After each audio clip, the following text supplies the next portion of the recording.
سر علامہ اقبال نے فرمایا ہے کہ گرتے ہیں شاہ سوار میدان جنگ میں، وہ طفل کیا گرے جو گھٹنوں کے بل چلے۔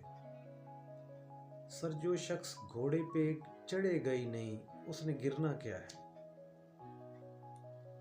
جو آدمی خطرہ مول ہی نہیں لے گا اس نے کیا بڑا کرنا ہے؟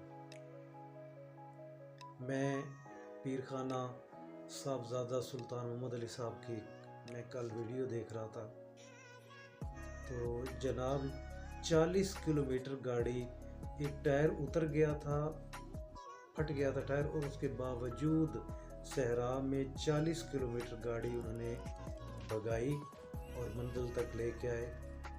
میں جناب کو سلام پیش کرتا ہوں۔ تو ہمیشہ کچھ ایسا بڑا کرنا جس کا نام رہ جائے، وہ خطرہ مول لیے بغیر